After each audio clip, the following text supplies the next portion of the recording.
Ito siya guys, tabas kung tawagin to. Manipis lang siya na isda. Pinirito ko na siya. Ito yung ating halo, cornstarch. Mayroon tayong sugar, vinegar, tubig. Ito yung ating Knorr seasoning. May ketchup tayo. Hindi siya banana ketchup, tomato ketchup. Ayan yung ating onion, garlic. Meron po tayong gingers. Maglagay po ako ng siling haba at saka powder. Meron po tayong carrots at saka bell pepper. Yan lang po guys ang ating mga ingredient na lulutuin natin. Ihahalo natin sa isdang tabas. Ayan po guys, halika lutuin po natin. Guys, naglagay na ako ng mantika at ihahalo na po natin yung ating bawang.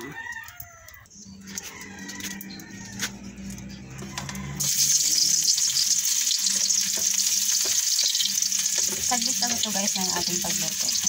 Dahil malakas ang ating apoy at ito po ay maluluto na natin agad.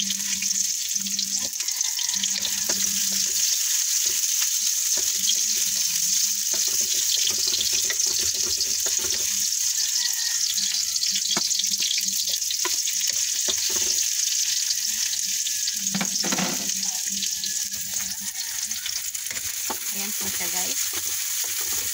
Ginisa po na muna natin yun. At tayo ay maglalagay tayo ng tubig. I-add natin po yung tubig at saka vinegar. Ayan guys. Ito po yung vinegar. Ayan. 2 cup na tubig. Dagdagan po natin siya.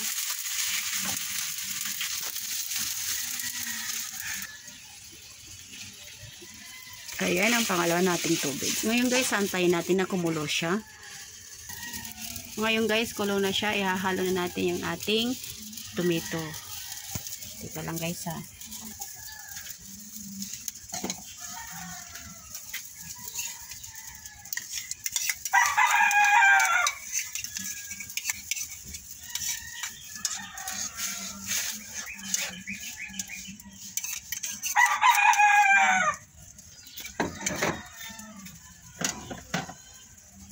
Ilalagay ko na rin yung sili para maluto na rin siya. Saka ilagay ko na rin yung ating sugar.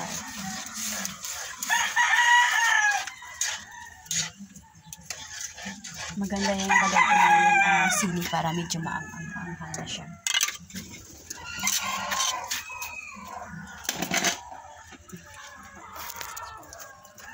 Ayan po siya guys. Ayan.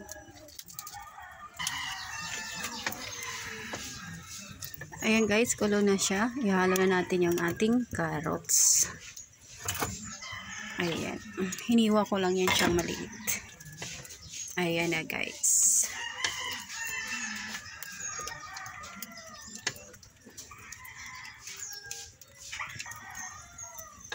Ayan guys. Isunod po natin yung ating bell pepper. Pula lang po siya ang kinuha ko. Hindi na po ako naglagay ng green. Ito lang yung linagay ko. Tsaka yung sili. Para medyo maanghang po siyang sabaw.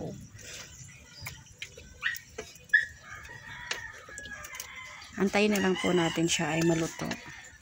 Kumulo rin siya. Ngayon guys, luto na po siya. Ayan.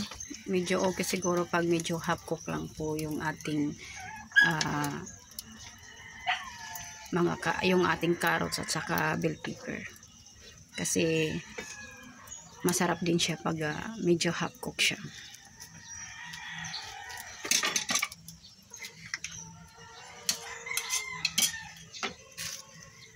Kasi halo ko na yung aking cornstarch. 2 kutsara lang hinalo natin.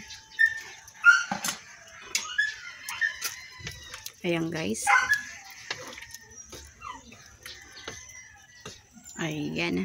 Lagyan po natin siya ng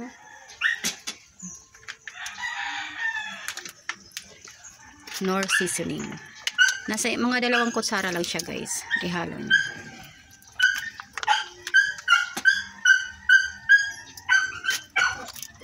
Ayan na siya guys. Tapos lagyan natin siya ng black pepper.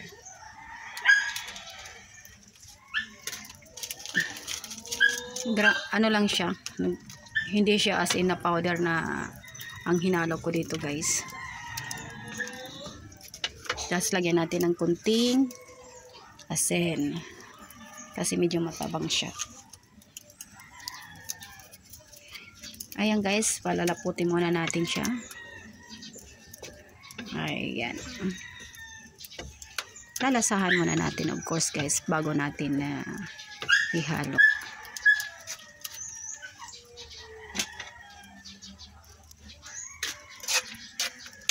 Ay, malapot na siya guys. Tikman muna natin guys kung medyo masarap na siya.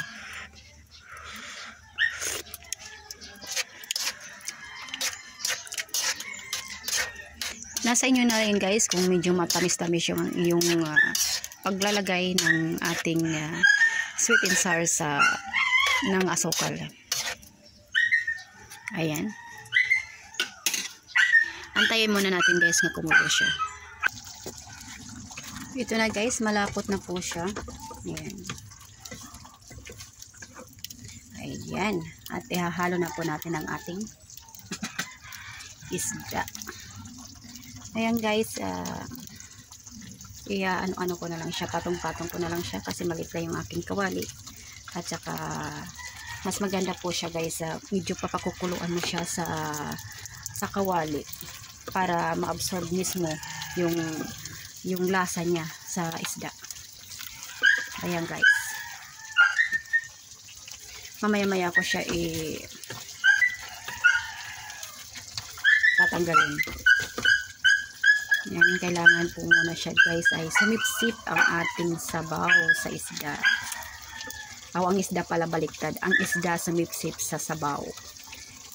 Tsaka, naku po guys, mapapakain naman po tayo. Guys, pasensya na kayo kasi napakaingay yung ating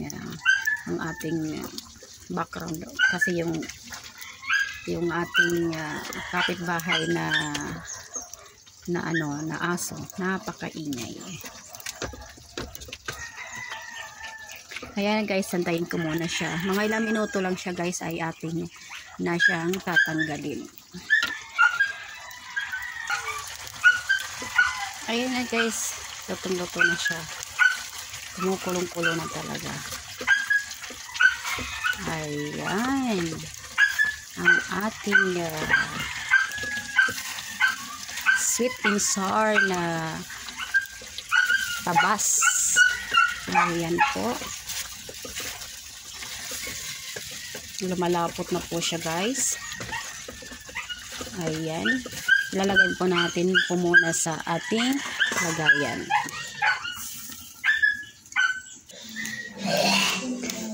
Ayan na guys, lalagay na natin yung ating isda para tayo ay magkainan na. Si kulit ay sumama pa. Nangisyoso pa. Parang marites lang din siya. Guys, tako po. Subukan nyo po guys. Pasarap kayo ng kain ito guys. Ayan guys, ang aming ulam ngayong araw. Sarsado. Alam nyo guys, first time ko magluto ng ganito pero nalasahan ko po talaga siya na masarap. Ayan na po. Ayan na guys, oh. Kasi madilim kanina, binuksan ko po muna para makita talaga ang kanyang hitsura ng ating linuto. Tingnan nyo po guys, makulay talaga. Parang mapapasarap, mapapakain ka talaga sa ating linuto na isda. Ayan. Hinaluan ko po yan siya ng dahon.